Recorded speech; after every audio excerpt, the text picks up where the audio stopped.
So today we're talking about Mormonism. In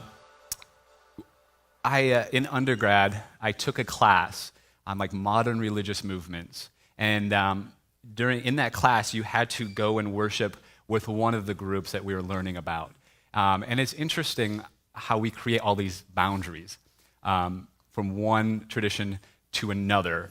For example, in the Bible college, the class I was taking viewed Mormons as not Christians.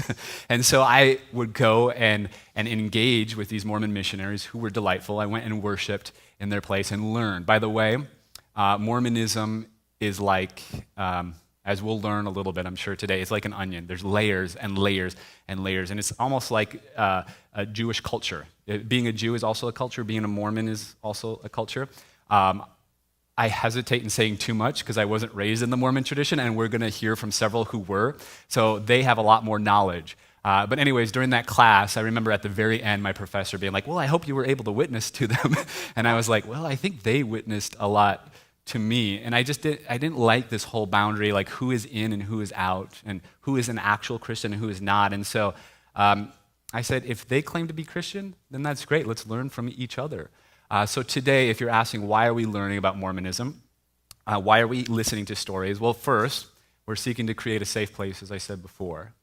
And many of us come from different backgrounds, Catholic, Baptist, Pentecostal, Charismatic, Evangelical, Mormon being one of them, among many others. And so how do we create this safe place for all people to come? And we don't all agree on everything. We all have different forms of worship. But often what happens, at least in this setting, is that we're all on a similar trajectory. We've talked about construction, deconstruction, and reconstruction. So what happens when you're raised in a faith and that typical way of understanding that faith doesn't work for you anymore and you begin to question it? There's often not safe places where that's okay. Not even to mention that that's actually encouraged as a healthy form of faith, that it's a good thing to ask questions, to wrestle with your faith, to embrace science and all the different disciplines like that. So we've been having some Mormon families get connected to our church here at One Church, and I thought this would be a good way for us to kind of build some bridges to learn more about the Mormon faith tradition. As all of you know, we live in a pretty highly populated Mormon culture in this area, so I guarantee all of us know people, we work with people, go to school with people who have been or are a part of a Mormon faith tradition. And so oftentimes what we don't know or what we're ignorant of breeds fear. And so how do we build that gap? Now, most people I know aren't afraid of Mormons, which is a good thing. There's other faith traditions that sometimes people fear. But still, there can be this sort of idea behind it. I don't know what they really think or believe. And so today we're going to touch on that just a little bit as one of my friends, Cody, comes and shares. And then we're going to have a panel of 3 other people that are going to kind of share as well. So I want to invite my friend Cody, if he come on up, and if you guys would give Cody a warm One Church welcome. Thank you. As he comes up and shares, and I was told, by the way, when I'm like, oh, I want to do these transitions so we can clap, that it's not a part of the Mormon tradition, and so here we go. I'm trying to build bridges, and then we do things that don't, and I apologize, and I ask for permission and grace from all of you guys, but I'm excited, and thank you very much for sharing with us today. Good morning. Yeah, so Aaron has asked me to begin by sharing some of the beliefs and history found within Mormonism, and he wants me to do that in 10 minutes or less, so I got that, Mormonism, 10 minutes? Okay. Yeah, it's so true. What Aaron says, Mormonism is like an onion. There's so many layers. I'm going to try and just touch on a few of them this morning, and then also try and lace in a bit of my own story and why I ultimately have been seeking a different spiritual community. Mormonism is also known as the LDS Church or the Church of Jesus Christ of Latter-day Saints. So you'll sometimes hear different names. You're like, why are you guys, I don't get why there's so many names. And so we're going to get into that a little bit. It began, it's a relatively new religion. that began in the early 19th century. There was a boy named Joseph Smith who was living in upstate New York. And as most of you know, that eastern side of the United States, they called it the burned over region. There's just a lot of tradition, a lot of religions coming in there. And so Joseph's parents, they were attending various churches at the time. And Joseph was a little confused because he's like, all right, like I go to this church and this guy's saying this and he's interpreting the Bible this way and this guy's interpreting it this way. So he was wanting to know which church to join. So the event that followed after that is referred to as, in Mormonism, it's referred to as the first vision. But Joseph, he went and he prayed to God. And in the story, the account of the story, God the Father, or Heavenly Father, and Jesus Christ appeared to him. And they were in like a resurrected like body of flesh and bone.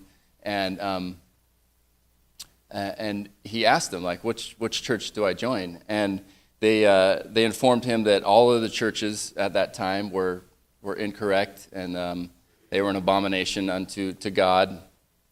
And that after Christ and his disciples had died, God had taken his one true church off of the earth, and there had been a great apostasy because of the wickedness of the people. And that they were going to restore that one true church through Joseph Smith, and in preparation for the second coming of Jesus Christ. There's also, Joseph gives an account and says that an angel appeared to him, and that he said that he was a guy who had lived on the American continent around 400 AD, and that he had buried an ancient record that had been written on golden plates that was a history of his people, and that he had buried it in a hill that was near Joseph's home in New York, and that he was going to, as part of this restoration, he was going to go and unbury that, and he was going to translate these golden plates into English, and that is what became the Book of Mormon, thus the name Mormons. Mormonism, some of the beliefs within Mormonism, we have something called the plan of salvation, or the plan of happiness, which states that we were all spirit children of Heavenly Father and Mother, and we are in heaven, and as spirit children, and that we needed to come to earth to receive bodies and to be tested, right, to decide, to see if we would choose right or wrong. And we also, part of that was we needed to have ordinances performed on us while we were here, like baptism. And that needed to be performed by someone with proper authority, which is called priesthood within Mormonism. Mormonism also believes in something called work for the dead, or performing ordinances for the dead, which is, that's why you see all these Mormon temples being built. There's a belief within Mormonism that ancestors who have passed on, who didn't get baptized by the proper authority and receive these ordinances that are essential to get into heaven, that members of the church who are deemed worthy, they will go and enter these temples, and they will have, perform these ordinances as proxies for these people who have passed on. Mormonism also, believes that Christ will return to the earth again, and he will reign in the millennium, which is a 1,000-year period of peace. And during that time, all of the righteous people who had lived on earth will be resurrected, and they will come together, and part of that process is they will perform all of the ordinances for everybody that ever lived on the earth. And then everyone will get the chance to either reject or receive or accept the Church of Jesus Christ of Latter-day Saints, or Mormonism.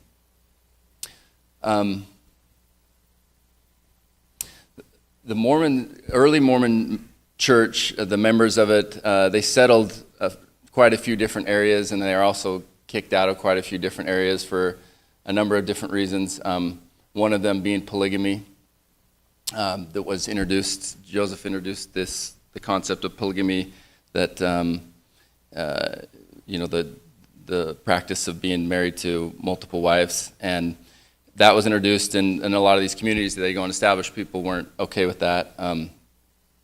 And Joseph also, he was arrested multiple times as he was the leader of the Mormon church, and the last time he was arrested, he was taken to a place called Carthage Jail, and while he was in there awaiting trial, a mob came in and they shot him and his brother, and so they were killed at that time. And then after that, a few different branches emerged out of that stemmed from the original church Joseph had set up, but the largest group, who was led by Brigham Young, who was Joseph's successor, led a group that ended up settling in Utah in the Salt Lake Valley. And shortly after that, the Brigham Young had asked some of the members to go and settle surrounding areas, and one of those was Arizona, thus the large population of Mormons in this area.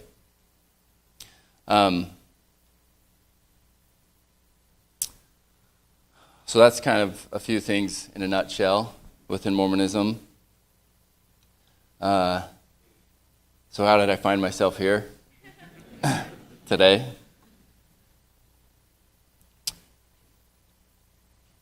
It's complex. There's lots of layers, as is all of our stories.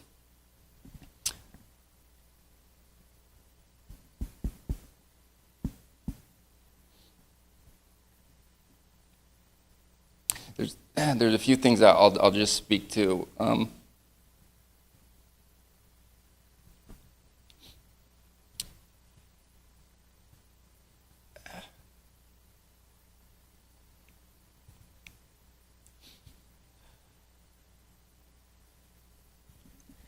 As a child, I remember being really curious. And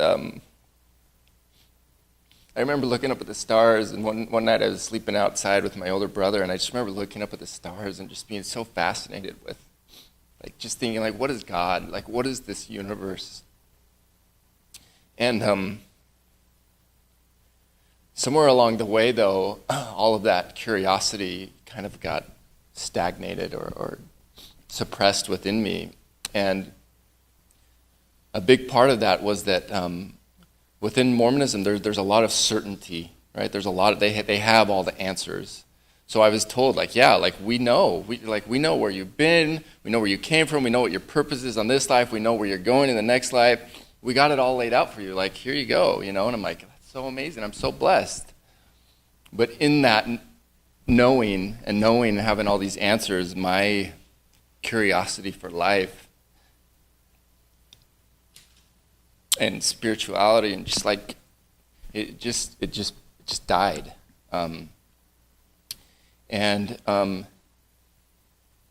Going through a faith crisis that started about 2 years ago, there came a point where I had to let it all go. And I put it up on this altar and just said, God, listen, I'm giving this all. I don't know anything. And I was, it felt really scary and very disorienting. It felt like the rug had been pulled out from under me and I was in a free fall. But one of the beautiful fruits of it all is that me letting go of all of this certainty has actually allowed this curiosity to come back again. And so I feel like I know less than I've ever known. And it's such a gift. And I'm curious about other religions, and I'm curious about other people's stories, and I'm curious about just life. And I see people with new eyes, and I feel like my eyes have been opened to just a whole new, beautiful world. And so I'm grateful for that. And I would say that the second significant thing in all of this is it comes down to love. And Aaron speaks to it so beautifully so much. A few months ago when we were here, he said, what is the purpose? Why are we here? Why are we showing up here every week? And he said, if we are not feeling challenged every week to love others and love ourselves more completely and to mirror that out into the world. Like, he's like, I'm failing you. And that was just, that really, really moved me.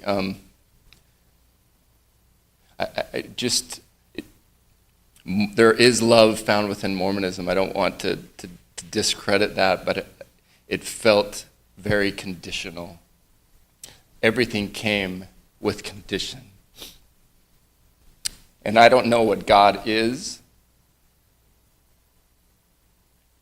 but I felt that unconditional love that we all have access to. We are all loved unconditionally, completely, just the way we are. God, there's nothing we can do that would make God love us any more or any less. We are whole and complete as we are right now in this moment. And that was really significant to me, of feeling that and actually just really embodying that and letting go of all of these conditions. I thought I had to do all these things to be perfect and to fit into this mold. And I always felt like I was failing and that God was disappointed in me. And yeah. I apologize for the emotion. It's been a beautiful journey, laced with a tremendous amount of pain and suffering as well. But I'm grateful for it. I'm grateful to be here in this space, and I'm so grateful for this. I didn't know this kind of space existed. This, just to feel safe, like the motto and the questions and doubts welcome, like a motto within Mormonism would be like questions and doubts not welcome. And so, yeah, I'm so grateful for this space. So I'd like to turn the time back over to Aaron, and we can introduce the rest of the panel.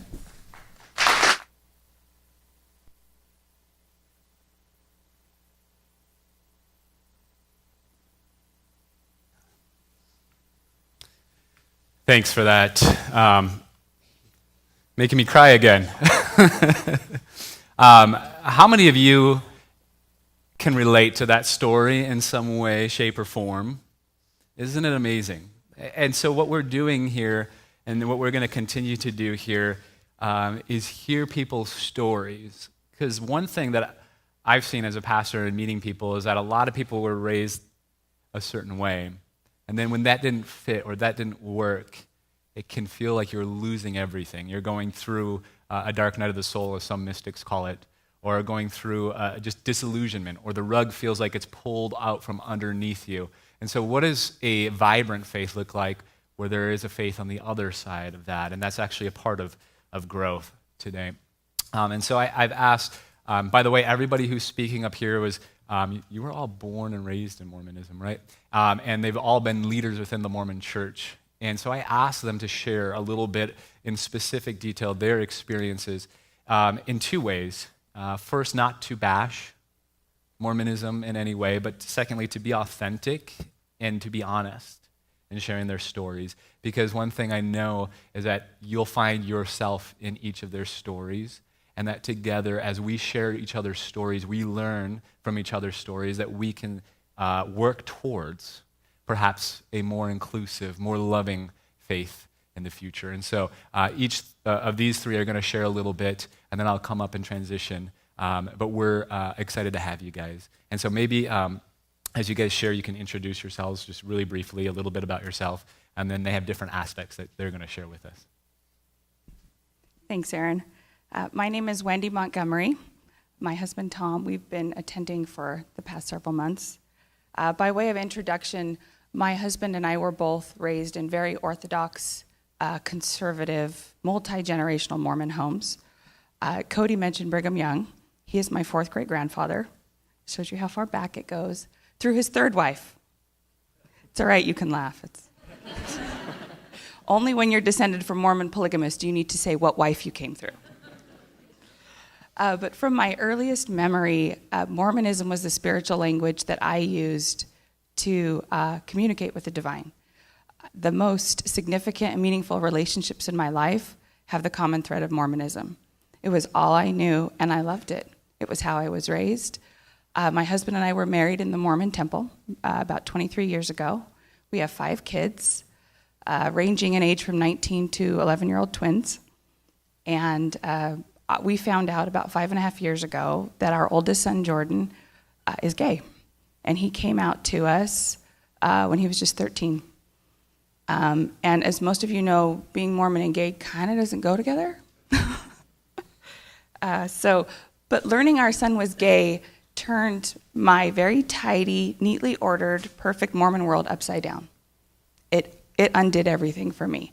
All of a sudden, the girl that never questioned, that just followed obediently and just loved everything about my church and never once thought, I don't know, started asking question after question after question. And my faith fell apart. But at the same time, my son's coming out was a spiritual event for my husband and I. He came out with my arms around him. I think I held him for 2 hours. We assured him over and over again how much we loved him, how this changes nothing, how he's still perfect for us. He's the child we have loved the longest. And I didn't realize at the time that that was not common for gay young men and women when they come out to be that accepting. But to be honest, our church is such a strong faith or family-based church that I felt like we reacted with such love and acceptance of him because of what we teach about families. So, but maybe I, had a different idea than a lot of other Mormons did. But there's never been a moment where we have hesitated in accepting and loving him. Our support for him never wavered.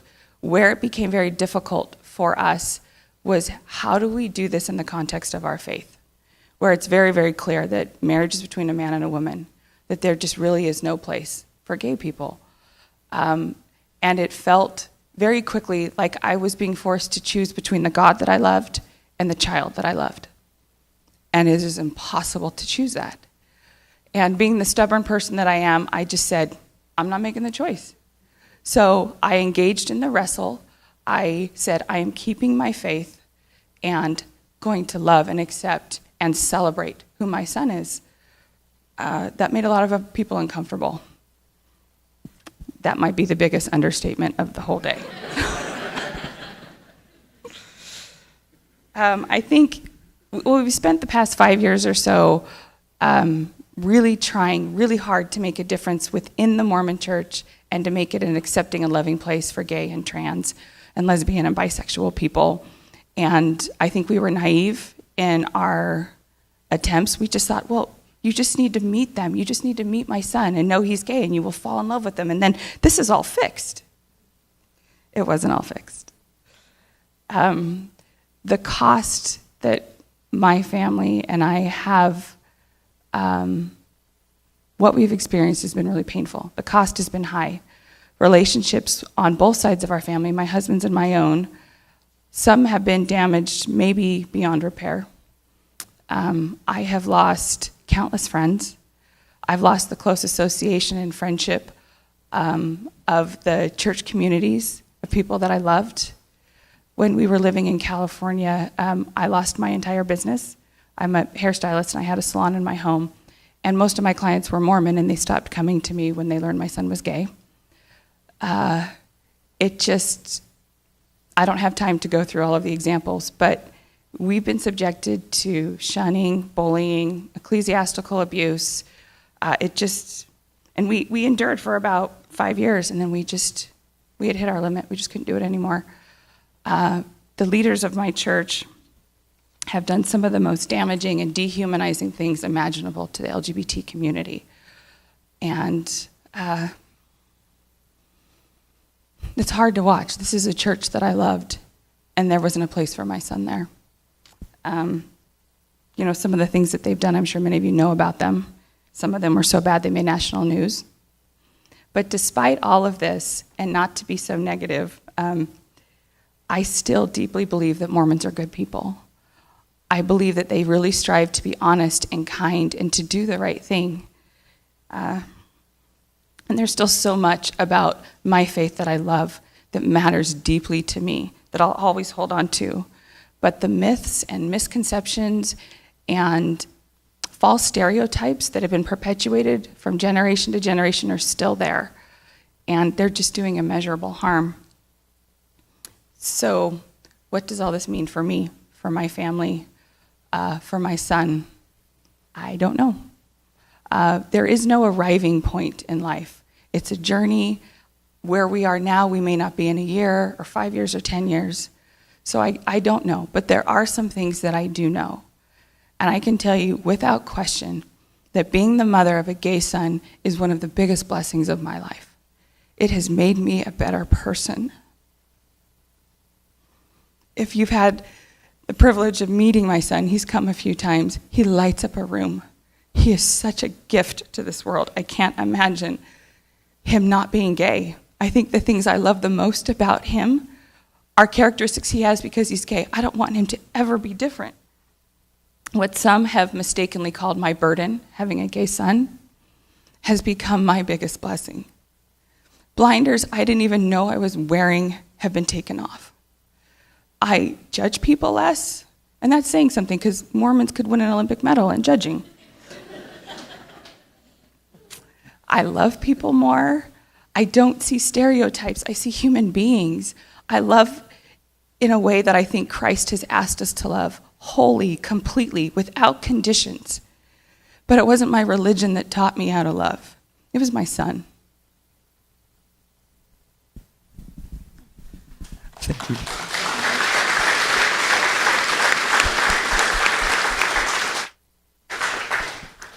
Thank you, Wendy. My name is Jim White. I am not a descendant of Brigham Young. However, my third great-grandfather was sent to Arizona to settle in the Gila Valley, and I am the descendant of his first wife, so that makes me maybe a little bit better. No, I'm joking. I also come from a multi-generational Mormon background on both sides of my family. I was also raised in an extremely Orthodox home. They are very good people, and that's one of the things that I want everybody to understand.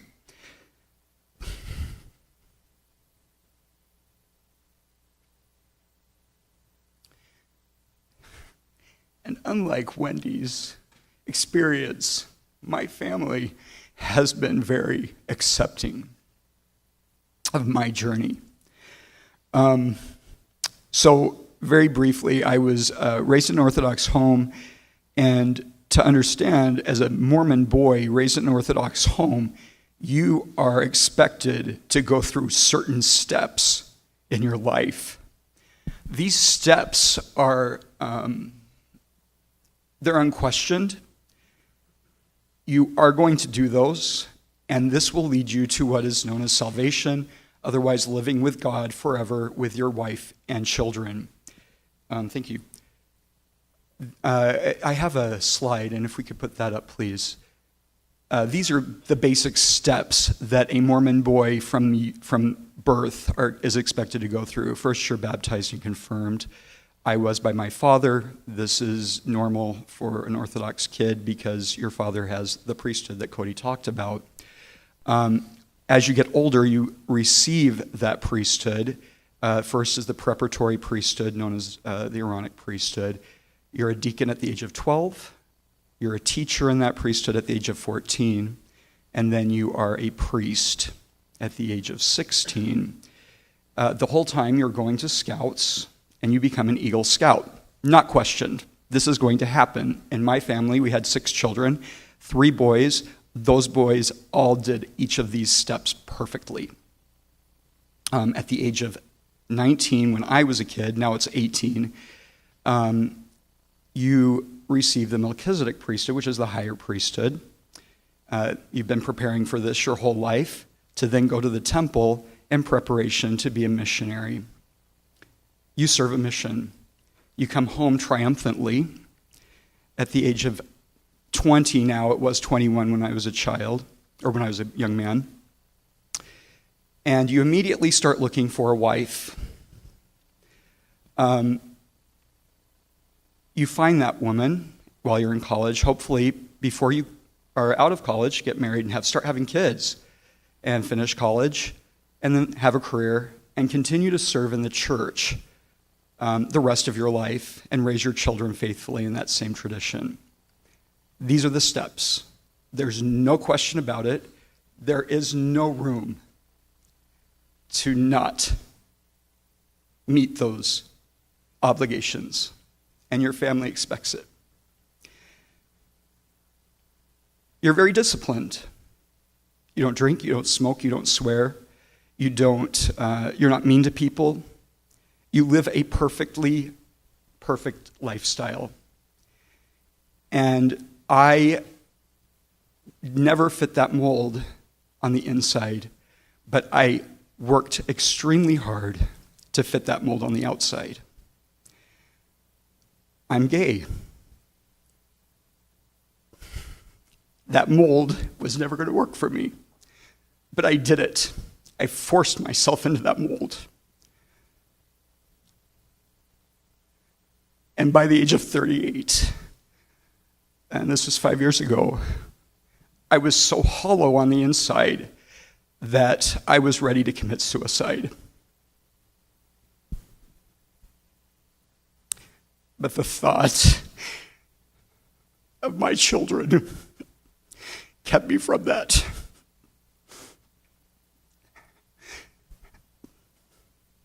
And so I slowly came out to trusted friends and family and went through years of therapy and realized this was not going to work for me. I love my family. I loved my culture. It is a part of my life, and it will always be a part of my life. But I knew that it wasn't going to work for me. And so I decided to become me. And just 2 years ago, I decided to leave my marriage and work amicably with my ex to raise our children, but live authentically to my life.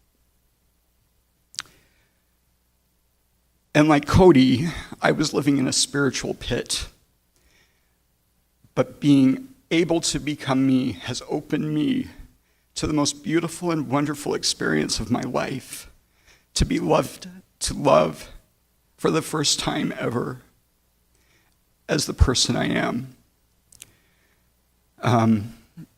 My family is good. They have accepted me and loved me. I am very blessed for that. And because of that, I can honestly say that Mormonism isn't bad. It's just different, and it's not going to be mine, but it will always be mine still as a culture. I can't get away from that. But they are loving and kind and good people. It is hard when you're going through those steps, though, to reconcile who you are inside and match those steps. My hope is that there can be a place in the future that will allow for us to be able to go through a transition within that church to accept and love others no matter what they're going through.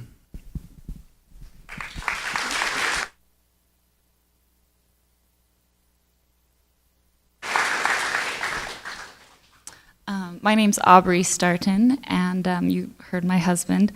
Let's see, by introduction, I've got 5 kids, and I came from just a very safe and secure fusion enmeshed type of a family where it was so comforting and loving, and I just felt really held in my youth. I felt really just happy to be a part of something, being part of a community and a faith that was nourishing for me. I felt I had direction and purpose. I was given answers that as a youth you didn't have to find them. They were given to you. You already knew. And I really loved and relished in the fact that I was given a framework, and then by adhering to this framework, this formula, I could make it and live in a celestial glory that I would be happy beyond measure. And that was really comforting in my youth. And I thought, this is so right. And I loved the aspect of family and closeness. And every time we would go on family trips, there would be special moments of devotion that my dad would put together and organize that we could make spirituality a part of our life. And I really appreciated those teachings, and growing up too, everything was very literal. So I took the scriptures and Bible just as a literal thing, and I see now, we hear Christ teaching in parables, so that you can take and actually find that there could be some deeper meanings to some of these truths that are given to you.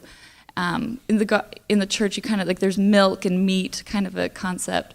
Well, I took the milk of what the gospel of the Church of Jesus Christ of Latter-day Saints, being a Mormon, and ran with it. And I felt good every night going to bed that I was able to check off the things that I was doing correctly. And it was, prayer, scripture study, these things that devout Christians do.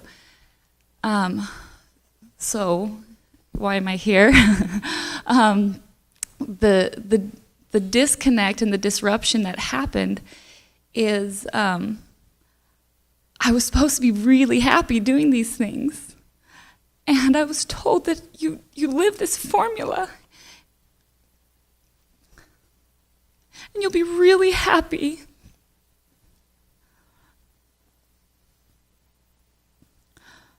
So why am I so disconnected to my spouse?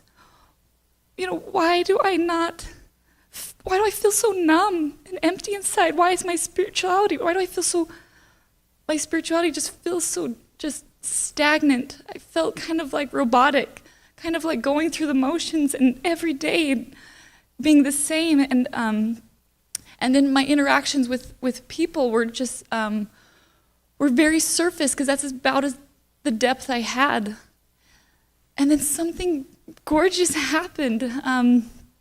It actually started off, my dear dad probably thinks otherwise now, but he actually introduced my husband and I to a book that was on a church-approved list of things that we could read. And what she did is that she actually said and gave me permission to kind of think that I could think for myself on a couple of things, and I could actually entertain some doubts.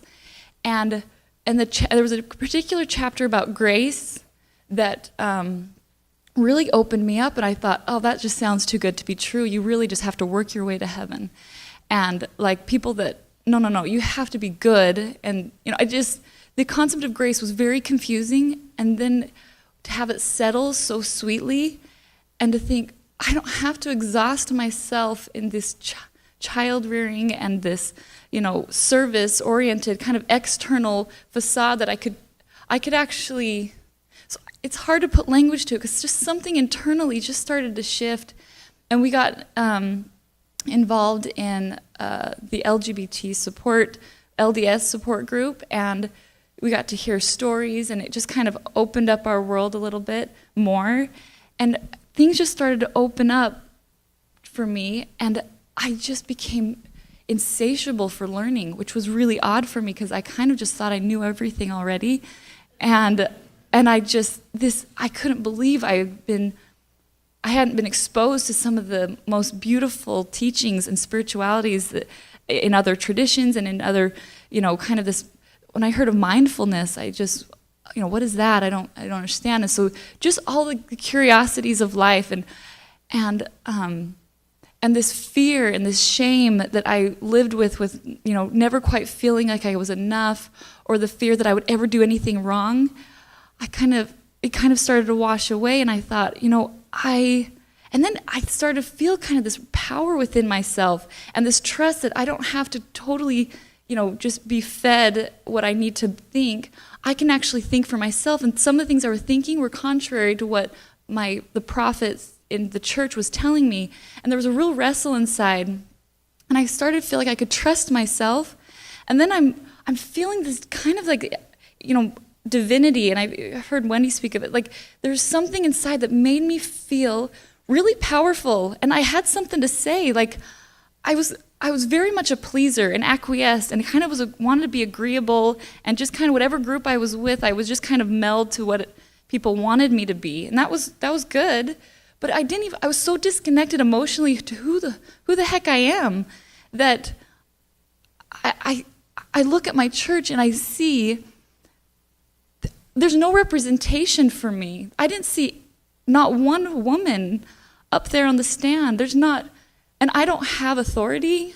I don't have priesthood power. Heck, I was feeling a power within me that I couldn't deny. And I'm supposed to be second to my husband and supportive. And I just was so grateful that there was more to myself than I thought there was. And I just was, my gratitude that there was more to life than me just being a mother, because they said that basically was your highest aspiration. And I love my kids, but I am more than my motherhood. I'm actually a person that is a lot deeper, and I have feelings, and I have things I want to say.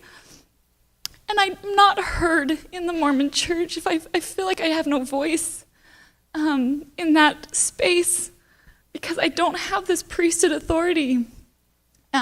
So for me as a woman, I became really uncomfortable and almost like a straitjacket. It was really claustrophobic. And so the message I was getting there just didn't coincide with the power and divinity I was feeling within myself. So I'm so grateful for that there's more. The church held me so beautifully in my youth and really helped me and protected me and gave me a lot of foundational things that I will continue to teach my children. But man, the baggage I don't have to put on them, and the control of them just trusting themselves and teaching them how beautiful that they are. And then these mentors and people that I've heard in this setting, Angie and Aaron and all the people that have shared so vulnerably. I'm just a child in this bigger world of humanity, and I just see people different, and I'm so grateful, because man, I was feeding an ego inside of me that really put myself above other people, and I felt like I had something that others didn't, so it created this us versus them kind of paradigm for me personally. And so Mormonism really fed an ego that I was really special. Not to say that I'm special, but just this specialness that I have the truth and you don't, and if you die, we'll take care of you. Anyway, I'm grateful for the opportunity to speak and to share a little bit of my heart. I'm sure I'll sit down and think of like 100 things that I left out, but I just want you to know that that my biggest gratitude is to know that there's more, and there's a capacity in me that's greater than what I was told, and greater because I've been able to be a witness and feel that there's more to this life than I thought, and we don't have to live just to die, and we can be happy right here. We can be happy right now, which is awesome. Thanks.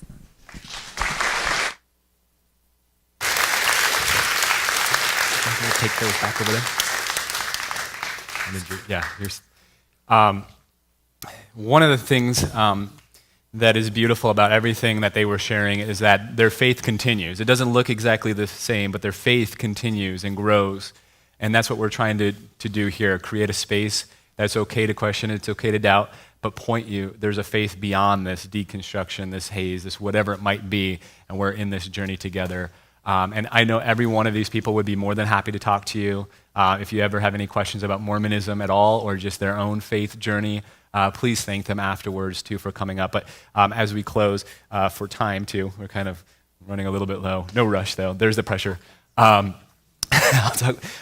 Wendy here is amazing. Her and her husband Thomas and their whole family, she's a part, it's called Mama Dragons, right?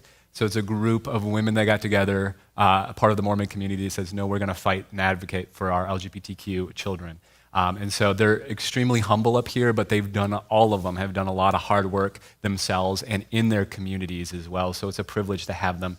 And Wendy is going to close us up, and afterwards we'll have one more worship song that follows. So thank you. Thanks, Aaron. I think many of us here know what it feels like to be spiritual orphans.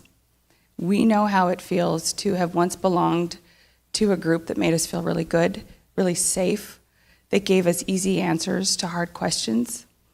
It feels good to belong to a place like that, and like just the beloved tribe.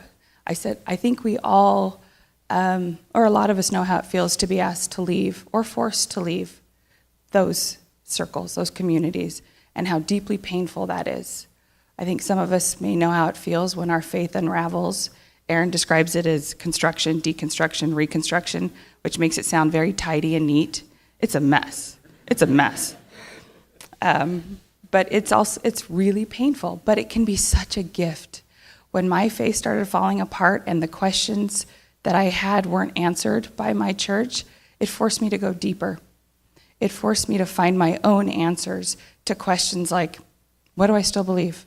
Where do I fit? Where does my son fit? What is my relationship like with my church? What's it like with God? What I came away with is very, very different from what I started with 5 years ago. There is a lot of things about Mormonism that just doesn't work for me and my family anymore. It was too deeply painful. There was no place for my son there. But there is still so much about it that I love, that I will always love. Even if I never step foot into another Mormon church, I will always claim my Mormon heritage and background. It is how I grew up. It's a huge part of who I am. And I can say that my relationship with God is stronger than it has ever been. I am no longer looking to the leaders of my church, any human being, to broker my relationship with God. That is between me and him. There is no middleman. And that was a hard-fought and hard-won piece of wisdom, because it's not really how I was raised or what I was taught. But to know that that is mine means everything to me. Can you put that last slide up? I just wanted to end by sharing one of my favorite scriptures, which gives me a lot of comfort when I think of my son or so many people that I love and the pain that comes with being part of the LGBT community and a conservative religion. The reference is Romans chapter 8, verse 18, and this is one of Paul's letters to the Romans.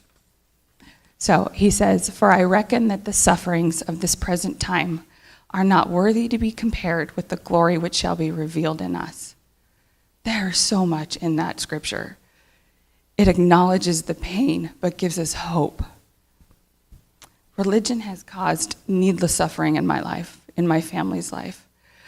You got just a tiny glimpse of some other Mormons and the pain that the religion has caused them as well. The people up here, I wish you could have heard more of their stories. I count it one of my greatest privileges to be their friend. There's greatness in them. We all have divinity in us. There is glory that will be revealed, as Paul says. But how much poorer are religions, us as friends and communities, when we exclude people from being part of our spiritual family? When we tell the LGBT community that you are not worthy of some of God's blessings? When we tell people of color that they are less than white people? When we tell women that they are below men, or any other form of discrimination and bigotry, we all lose. We all lose out on the shared divinity of our human family. But communities like this, the beauty that is being created here, where we not only celebrate, or we not only just accept and love, but we celebrate who people are, it elevates all of us. We all benefit from that. I'm so grateful to have found you all, to know that there are communities like this. And I just wanted to thank you all for welcoming and including all of us Mormon misfits. Thank you.